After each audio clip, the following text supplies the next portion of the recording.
even in this case, you'll be this wheel will start slipping, but kind of why it does this is another whole can of worms related to tires. But essentially, all the excess torque that you're losing because of this difference in normal force goes to accelerating your driveline components once again. So what we've learned up to now, so the wheels want to spin at different speeds when you're cornering.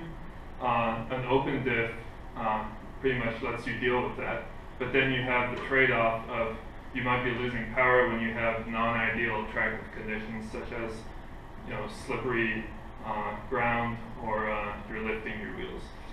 So the total torque you can output is limited to twice the torque of the slippiest wheel. That's a technical term. So obviously people are interested in finding ways to reduce this because, for one, let's say in the off-roading world, you don't want to be spinning your wheels when you hit mud or ice or stuff like that. So that's kind of the one side of the market that's interested in dealing with this. And then the other side of the market is the racing or performance world, because if you look at this case, when you're racing, you're looking to get as much lateral acceleration as you want, so you're going to be getting a lot of difference in normal forces in your wheels, no matter what. And you especially see the effects of this. Let's say you're going around the corner, and then you're getting to the exit of the corner. You're still turning, but you want to get on the gas. But if you hit the gas and you still have a large difference in normal forces, you'll notice that you're going to be you're not going to get as much power as you want because your inside wheel is going to start slipping.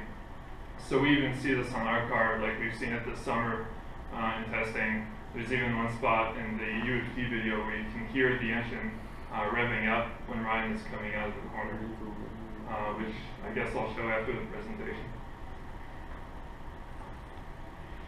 So now we're going to look at what we call limited, or the alternatives to an open differential. But first, a little bit of theory on vehicle dynamics, very basic and kind of what concerns us. So you have your car, and there's like a standard coordinate system that you can attach to your car. This is the SAE convention for coordinates. Correct me if I'm wrong. But you have X, your X direction is forwards, your Y direction is to the right, and you have your Z direction going downwards, but I'm not sure why they do it that way. So the car can move in each of those directions, it can rotate in each of those directions. So if it rotates in Z, you call that yaw. If it rotates in X, you call that roll. And if it rotates in Y, you call that pitch. So those are, I think they took those terms from the aviation world. But those are the motions, but you can also apply forces in all those directions. So a force in X, a force in Y, a force in Z if you have aerodynamics, or if you have like bumpy ground.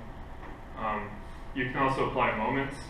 So the one we're concerned with right now is the moment you can apply in Z, and you call this the yaw moment. So why do you need a yaw moment?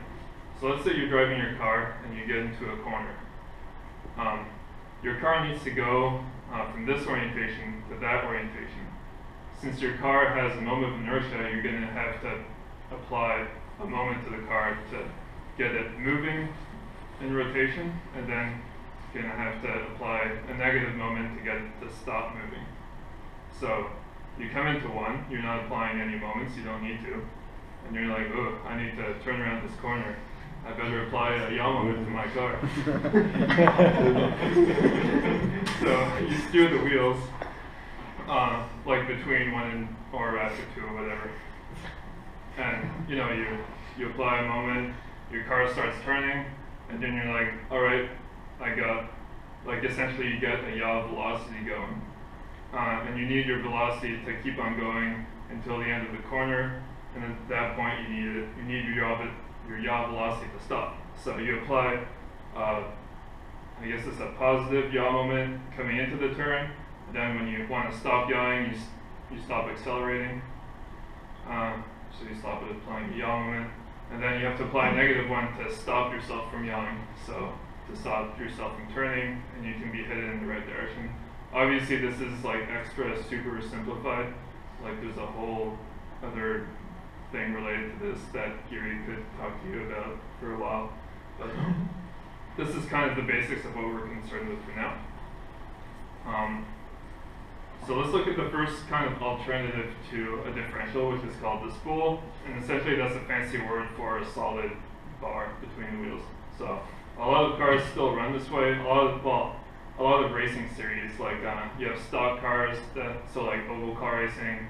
There's I think V8 supercars still run spools. So that's like a series in Australia, which is also a kind of stock car series. But there are no like production cars that use this.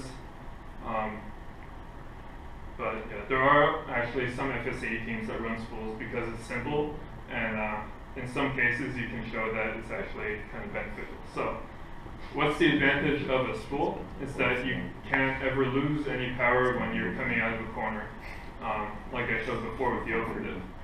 The disadvantage obviously is that the wheels have to turn at the same speed.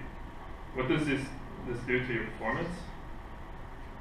So when you start like making this whole thing turn, so you're applying a yaw, or you induce a yaw velocity, so this is if your car is turning, then obviously like it's going to be difficult if both wheels are locked together. It's going to resist that moment, and we will be calling that a resistive yaw moment. So, you know, for example, if you take a pencil, stick 2 erasers at the end, and try to turn it on your desk, like unless the eraser starts spinning on your pencil, which actually if you go downstairs and pick up one of the Bajas by the nose and try to turn it around, you'll see that the tires in the rear start skipping around because the Baja doesn't have a differential. It runs on a spool. So I guess that'd be the best way to see it.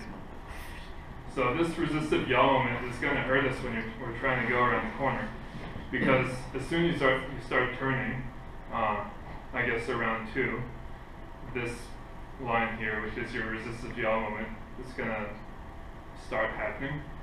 Essentially, it's a resistance to yourself turning. So if this is your required yaw moment, and this is the yaw moment, the resistance of yawing that happens because you're a spool, that means you're going to need even more yaw moment here and then maybe less there.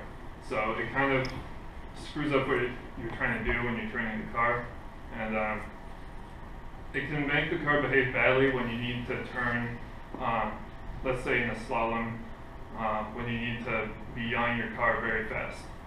In a big sweeping turn, you'll see the effect a lot less, but it's there, and it's probably the most important drawback of the spool. Well, it's the only drawback of the spool. So the car does not want to turn, and yeah, once again, it might not be a problem depending on your car's track width, the size of the turn, what your tires are like, the track conditions, whatever.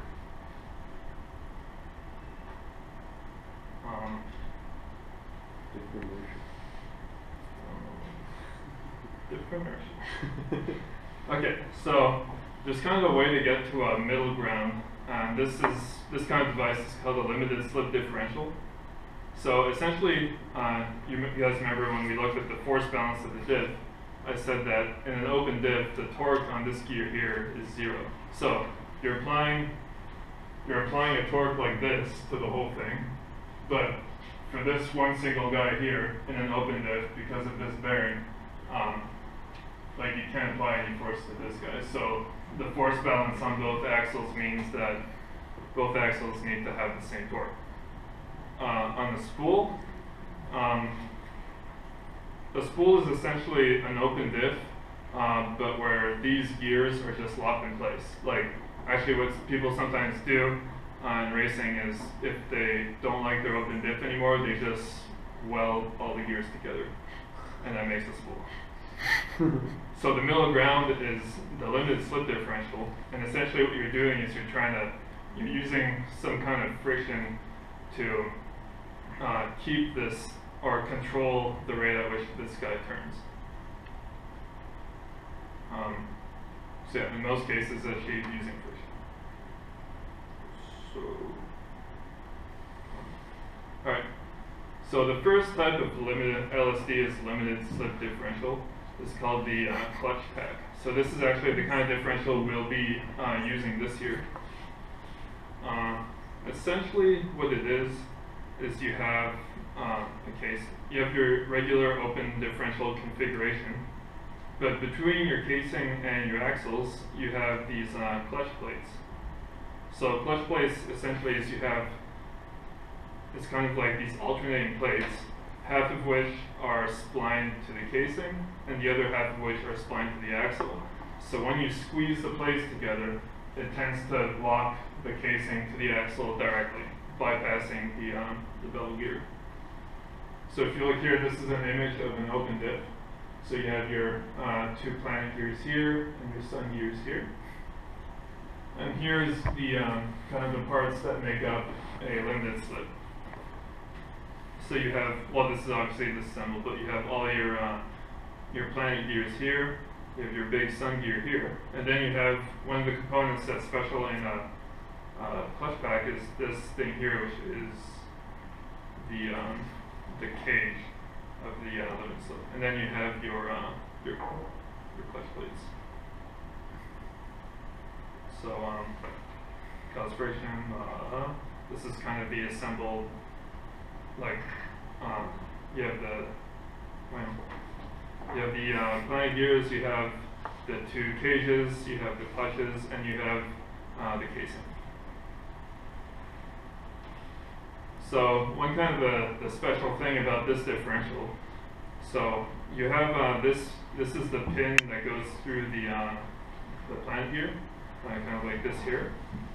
And what happens when you apply torque to these is that this is the cage here, and this cage has these little ramp angles that rest on the pins.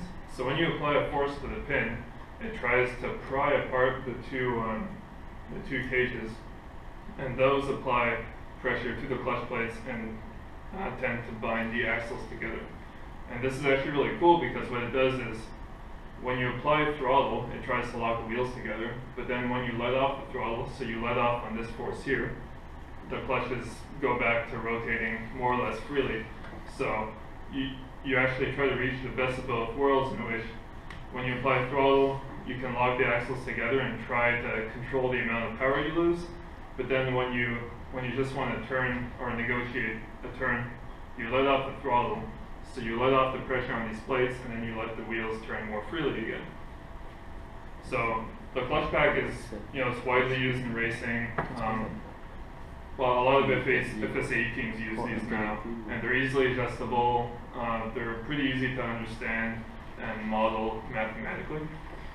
The other popular type of limited slip is the torsion, which is a bit more complicated, and this is one we've been using for a few years. So just a little animation.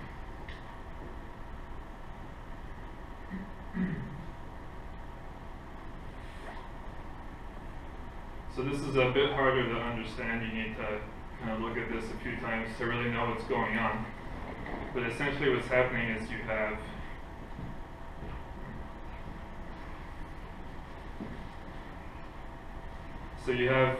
your casing here, or like this actually.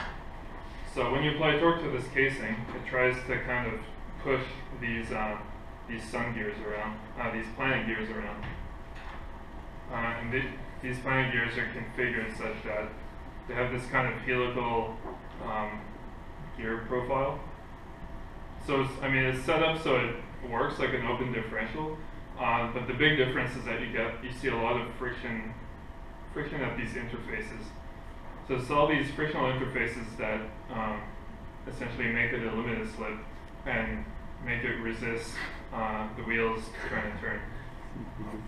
So kind of just like the clutch pack, when you get on throttle, you kind of bind up all these friction surfaces, and the more throttle you're applying, the less it wants to the two wheels want to turn together. So once again, when you're off the throttle mid-corner, your wheels turn freely, and when you're getting out of the corner, you're applying your throttle, it binds up your wheels.